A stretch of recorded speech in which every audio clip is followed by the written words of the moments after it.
같은 경우도 사고 당일에는 막상 통증을 크게 느끼지 못했었던 것 같아요. 근데 사고 다음날 아침에 일어나면서부터 본격적으로 목, 어깨 그리고 허리 부의 통증이 생각보다 심해서 네. 저 같은 경우는 입원 치료도 그 당시에는 받았었거든요. 그래서 입원을 저는 한 3일 정도 했었는데 이게 입원하고 있는 것도 만만치가 않더라고요. 그쵸. 일단 저도 그때 당시에 병원 생활을 하고 있었기 때문에 네. 병원에 근무를 하는 것도 염려가 되고 또 입원하고 있는 것 자체가 또 환자한테도 굉장히 스트레스라는 거를 제가 또 몸에서 느끼는 또 시간이 맞아요. 되기도 했었어요. 네. 네. 많은 분들이 요즘에는 한의원의 교통사고 후유증 때문에 찾는데 어떤 부위가 주로 많이 다쳐서 오시는 건가요?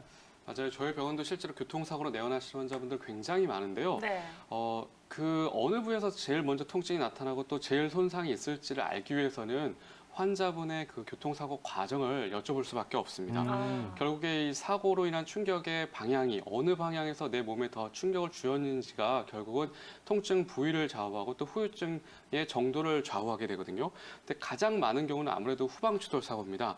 정차 중에 뒷차량이 속도를 줄이지 못하고 부딪혔을 때 보통 이런 경우라면 가장 이제 충격을 많이 받는 부위는 아무래도 목이랑 어깨 부위죠. 그래서 다음날 아침에 목, 어깨가 많이 뻐근하거나 아니면 저린 느낌을 환자분들이 또 많이 호소하시고요. 근데 이런 차와 차의 사고가 아니라 차와 사람이 직접 부딪힌다거나 오토바이와 차가 부딪히는 사고 같은 경우는 아예 개념 자체가 다릅니다. 왜냐하면 차와 차가 부딪힐 때는 그래도 내 차 자체가 충격으로부터 사람의 몸을 어느 정도 또 보완을 해주거든요. 네. 그쵸. 또 에어백이라든가 이런 안전장치가 있기 때문에 하지만 직접적으로 사람과 차가 부딪히게 되면 그 충격은 훨씬 더 클 수밖에 없고요. 그래서 이런 경우에는 더욱더 적극적으로 교통사고 치료를 임하셔야 될 것 같습니다. 사고를 당했을 당시에는 잘 몰랐지만 그쵸. 하루가 지나고 이틀이 지나고 이 통증들이 서서히 올라오는 게 문제잖아요. 맞아요. 원장님, 근데 왜 사고 당일보다 그 뒤가 더 이 큰 고통이 나타나는 건가요? 일단은 교통사고가 나면 사고 나는 순간 굉장히 당황스러울 수밖에 없습니다. 맞아요. 그쵸. 아무리 건장한 남자라고 해도 사고가 나면 일단은 당황하고 긴장하게 되거든요. 네. 사고가 나게 되면 보험회사 직원분들도 오시죠. 그리고 때에 따라서는 경찰분들도 오시게 되고요. 아니면 사고가 정말 더욱더 심각하면 앰뷸런스를 통해서 응급실로 이송이 되기도 하고요.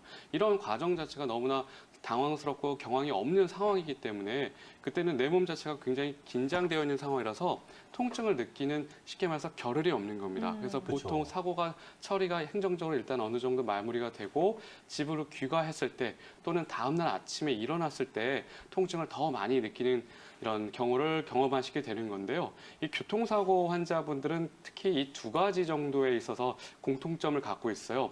일단 첫 번째는 사고가 나서 이제 검사를 했을 때 쉽게 말해서 뼈가 부러지지 않으면 골절이 없으면 아무런 이상이 나타나지가 않습니다. 네. 그리고 또 한 가지는 이 사고로 인한 후유증 증상이 생각보다 굉장히 변화무쌍해요. 그러니까 어느 날은 목, 어깨가 너무 아프고 또 어느 날은 허리가 아프고 또 맞아요. 어느 날은 다리 쪽에서 아프고 증상에 나타나는 부위도 다양할 뿐더러 증상의 그 불편함 정도도 오르락내리락을 굉장히 많이 반복하거든요.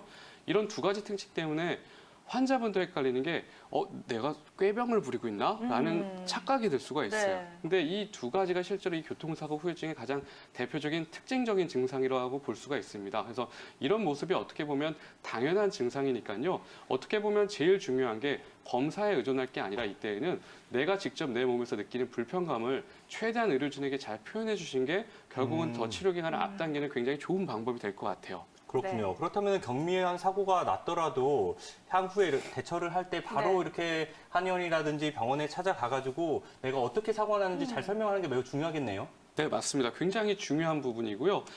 그리고 교통사고 환자분들 같은 경우는 앞서 말씀드린 것처럼 엑스레이 상에서 골절이 없으면 아무런 문제가 없게 나오잖아요. 네. 이때 뭐 CT라던가 MRI라던가 혈액 검사를 해도 원인이 안 나오는 경우가 많아요. 근데 막상 한 달 정도 지나고 나서는 그때서야 검사상에서 원인을 발견할 수 있는 경우가 많거든요. 네. 그런데 이게 아이러니컬하게도 교통사고를 포함한 이런 외상성 손상, 그러니까 어느 날 갑작스러운 충격에 의해서 발생하는 손상 같은 경우는 치료에도 골든타임이 있습니다.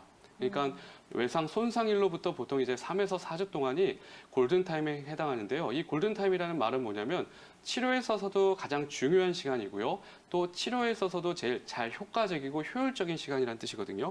그래서 사고 발생 이후에 초기에 3, 4주 동안의 집중적인 치료가 전체 치료 기간을 많이 단축할 거고요.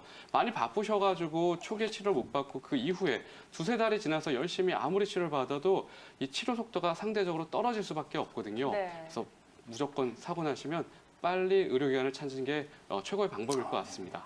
교통사고와 관련된 해시태그들이 많이들 늘어나고 있죠. 네, 맞습니다. 실제로 교통사고 후유증 관리를 위해서 한의원을 내원하시는 환자분들 실제로 많이 늘고 있는데요. 네. 한의원에서는 보다 좀 다양한 치료를 받을 수가 있어요. 특히나 환자분의 경제적인 부담이 거의 없이 치료를 받을 수 있는 부분이 많은데 기본적으로 우리가 알고 있는 침 치료라든가 약침 치료 그리고 교정이 필요하신 환자분들 같은 경우는 이제 추나 치료도 이제 가능하고요. 그리고 이제 교통사고 이후에 또 빠른 회복을 위해서 중요한 키포인트가 한 2가지 정도가 있는데요.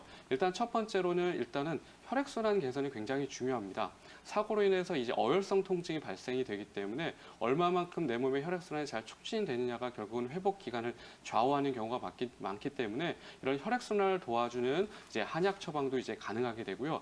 또 한 가지 키포인트는 뭐냐면 바로 교통사고 후에 느껴지는 우리 육체적인 그리고 심리적인 피로감을 낮춰주는 것도 굉장히 중요하거든요.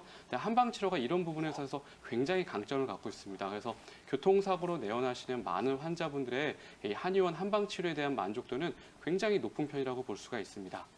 네, 일단은 아무래도 한방 치료가 동반이 된다면 이 후유증을 줄이고 조금 더 개선되는 데 속도를 낼 수 있다라고 설명을 해주셨는데요. 최근 교통사고 환자들이 늘어나면서 한의원을 내원하시는 분들 굉장히 많아지고 있잖아요. 그쵸. 교통사고 보험 혜택도 있다라는 소식도 알아봤는데 이 부분에 대해서 저희가 좀 자세히 알아볼 필요가 맞아요. 있겠죠. 기간도 어느 정도 안에 치료를 받아야 되고 이런 네. 규칙들이 있는데 이런 거에 대해서 많은 분들이 모르시고 있는 것 같아요. 이 부분에 대해서도 설명을 좀 해드릴까요?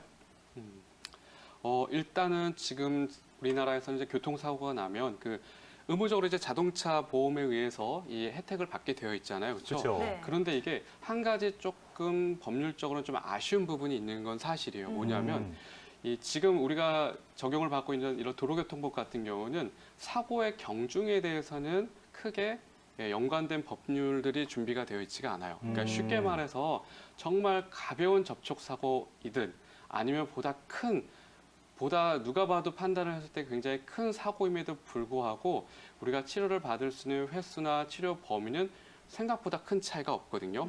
오히려 지금은 모든 이런 부분들이 사고 발생일로부터의 기간에만 다 국한이 되어 있어요. 그래서 보통 이제 사고 발생일 기준으로 3주 정도는 급성기로서 이때는 매일 치료가 가능하지만 그 이후부터는 치료받을 수 있는 횟수 자체가 제한이 되어 있는 경우가 많거든요. 예를 들면 뭐 일주일에 3번, 일주일에 2번, 일주일에 1번 이런 식으로 사고 발생일로부터 점점 멀어질수록 그 치료받을 수 있는 기회가 점점 좁아지게 되는데 이게 가벼운 손상이신 분이라면 그게 크게 문제가 되지 않지만 중증의 손상이신 환자분들은 이게 실제로 꽤 문제가 될 때가 있거든요. 네. 더 치료를 받고 싶지만 치료를 받을 수 없는 상황이 분명히 그쵸. 있어서 그런 부분은 조금 아쉽고 또 이제 앞으로 좀 개선이 돼야 되는 부분이라고 생각합니다.